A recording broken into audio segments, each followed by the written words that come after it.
রেখেছিলাম fried rice করার জন্য। চালটা ভিজে গেছে, আমি ধুয়ে রেখেছি ভালো করে। এখন চালটা জলটা ফুটে গেছে, চালটা আমি ওর মধ্যে দিয়ে দেবো। ভাবি এটা পরিষ্কার করবো করে করে 1 বছর 1 মাস হয়ে গেল। হয় আর না, হবে হবে, আসলে এত কাজ সংসারে থাকে তো। তারপরে আমার পড়াশোনা, চাকরির পড়াশোনা, কলেজের পড়াশোনা,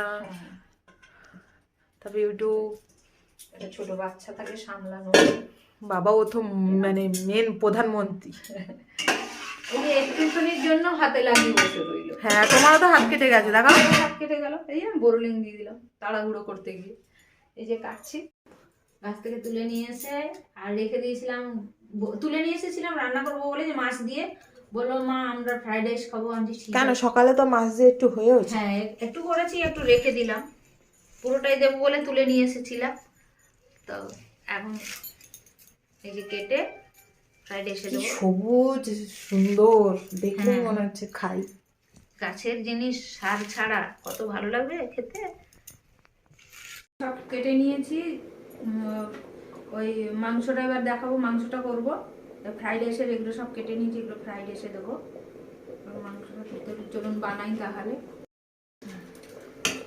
শক্ত শক্ত একটু রাখবো। এই যে ভাত হয়ে গেছে, ভাতটা নামাবো।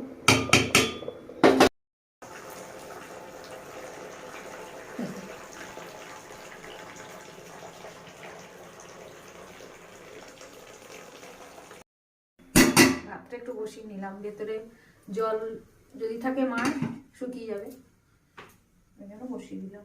তো এখন আমরা এখানে বসিয়ে দেবো কড়াইটা, আর কড়াইটা বসিয়ে দিয়ে রেডি করব।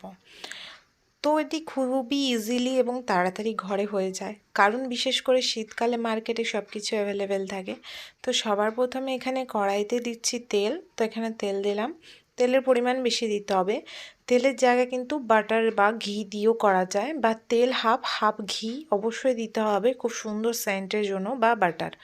তো আমরা অল্প তেল অল্প ঘি মিশিয়ে দিলাম।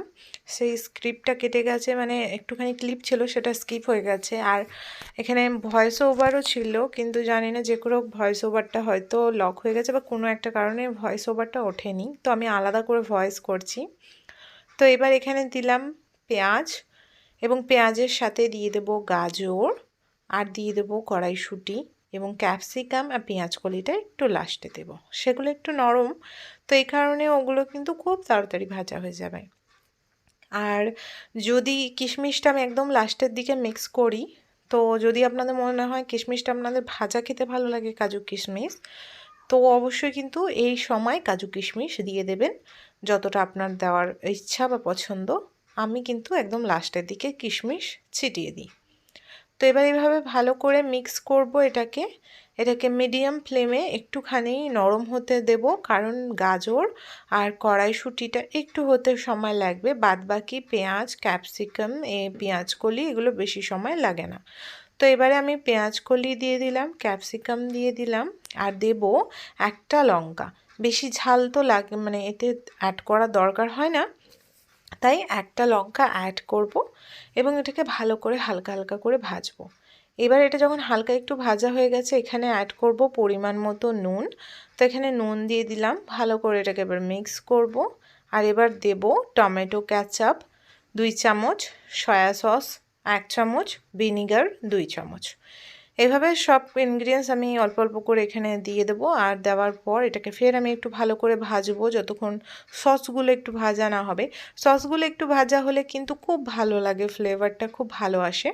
তো এইভাবে মিক্স করে নেব। আর দেখো সব সবজিও কিন্তু ক্রাঞ্চি রয়েছে, বাট সফট হয়ে গেছে। সফট করার জন্য আমাকে এখানে করতে হবে একটু হালকা ঢাকা দিয়ে দিলেই, ফ্লেমটা মিডিয়ামে রেখে, সবজিগুলো তাড়াতাড়ি সিদ্ধ হয়ে যাবে কিন্তু কালারটা একদমই চেঞ্জ হবে না। দেখো খুব সুন্দরভাবে মিক্স করে দিয়েছি। এবার আমি এখানে দিয়ে দেব আগে থেকে রেডি করে রাখা বাসমতি রাইস। তো এখানে আমি চালগুলোকে ভালো করে দিয়ে দেব, মানে ভাতগুলোকে। এবার এটাকে আমি ভালো করে মিক্স করব। আচ্ছা, ফ্রাইড রাইসের মেন যে টেস্টি একটা ধোঁয়াদার একটা ব্রাউন ব্রাউন স্মোকি ফ্লেভার যেটা আমরা পাই রেস্টুরেন্টে, তো সেইগুলোর জন্য কিন্তু আমাদেরকে এই মধ্যে রাইসটা অ্যাড করার পর অন্তত ঘড়ি দেখে 2-3 মিনিট খুব ভালোভাবে হাই হিট ফ্লেমে বারবার একটুখানি হালকা হাতে নাড়াচাড়া করে একটু ভেজে নিতে হবে। এতে খেতে খুব টেস্টি হয়, একবার অবশ্যই ফলো করবেন। আর এতে কালারটাও চেঞ্জ হয়, খুব সুন্দর টেক্সচার হয়। লাস্টে কিশমিশ ছড়িয়ে নামিয়ে দিলাম। আর আজকে ওর সাথেই আমি একটু কষা কষা করে মাংসটা করে নেব। তো একদম অল্প পরিমাণে এখানে মাংস নিয়েছি, তাই না সব মশলা অল্প অল্প করে নিয়ে নেব। এখানে নেব 1 চামচ হলুদ গুঁড়ো, 2 চামচ আদা রসুন পেস্ট এবং তারপর নেব পরিমাণ মতো নুন। Red Kashmiri chilli powder add করব 1/2 চামচ, এটি সম্পূর্ণ কালারের জন্য। এবং পরিমাণ মতো নুন দিয়ে এটাকে ভালো করে মাখিয়ে নেব। পারলে কিন্তু এর মধ্যে অবশ্যই একটুখানি তেল অ্যাড করে দিতে পারেন। তো এখানে সর্ষের তেল অ্যাড করে দেবো আর ভালো করে এটাকে মাখিয়ে একটু ম্যারিনেট করে রেখে দিতে হবে। ততক্ষণ আমরা কড়াইতে পেঁয়াজগুলোকে ভেজে নেব। যদি আলু দিতে চান অবশ্যই দিতে পারেন। বিশেষ করে কিন্তু ফ্রাইড রাইসের সাথে চিলি চিকেনটা যায়, বাট যদি যাওয়াই তো আমরা অবশ্যই চিকেন কষাটাকেও খুব সুন্দরভাবে পাশে নিয়ে চলতে পারি। তো খেতেও কিন্তু মন্দ লাগে না। তো চিলি চিকেনের টাইমটা একটু বেশি লাগে, তো আজকে তাই না চিলি চিকেনটা করা হলো না। এবং মিষ্টি চিকেন আজকে কেউ একটু খাওয়ার মুড নেই, সবার একটু বেশ স্পাইসি ঝাল ঝাল ব্যাপারটা খেতে ইচ্ছে। তো এই যে এখানে দিয়ে দেওয়া হয়েছে তেলের মধ্যে তেজপাতা এবং পেঁয়াজ। পেঁয়াজটা ব্রাউন হয়ে গেলে এখানে দিয়ে দেবো টমেটো, কাঁচা লঙ্কা এবং এটাকেও একটু হালকা হাতে নাড়া দিয়ে আমরা এর মধ্যে ঢেলে দেবো মাংসটা। মাংসটা ঢেলে দেওয়ার পর মাংসটা থেকে যতক্ষণ তেল না বেরিয়ে আসবে, খুব সুন্দরভাবে কষানো না হবে মিডিয়াম ফ্লেমে, ততক্ষণ আমরা সুন্দরভাবে এটাকে কষিয়ে নেব। এবং যখন কষানো কমপ্লিট হয়ে যাবে তখন এর মধ্যে সামান্য পরিমাণে জল অ্যাড করে দেব, হচ্ছে গিয়ে জিরে গুঁড়ো, ধনে গুঁড়ো এবং ভালো করে আরেকটু ভেজে তারপরে দিয়ে দেবো সামান্য পরিমাণে জল। আজকে একটু মানে মাখা মাখা টাইপ, বেশি ঝোল পাতলা ঝোল করব না, মানে মাখা না, অ্যাকচুয়ালি গ্রেভি গ্রেভি টাইপ। আমার তো রাখার ইচ্ছা ছিল একদম কষা কষা, কিন্তু আমার মেয়েরা বলছে যে মা একটু ঝোল অ্যাড করো যাতে আমরা ভাতের সাথে একটু মেখে খেতে পারি। তো তাই মাংস কষাটা করছি, মাংসটা কষালাম, ফ্রাইড রাইস হয়ে গেছে। এবার মাংসটা কষিয়ে নেবো, নিয়ে যে খেতে দেবো কষাটা। জল দিয়ে একটু ঝোল ঝোল করে দাও। বেশি ঝোল ভালো লাগে না, বেশি ঝোল না, অন্তত 2 হাতা করে যেন নিতে পারি মাখাটা। আচ্ছা ঠিক আছে।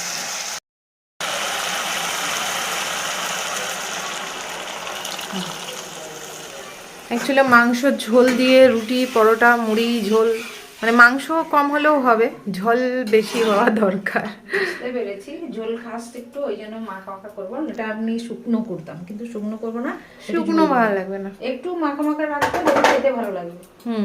বুঝেছিস? ঠিক আছে, ওরকম।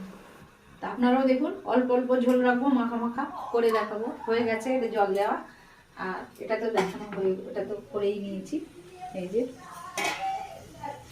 তাহলে খাবার সময় দেখা হচ্ছে, খাবার টেবিলে।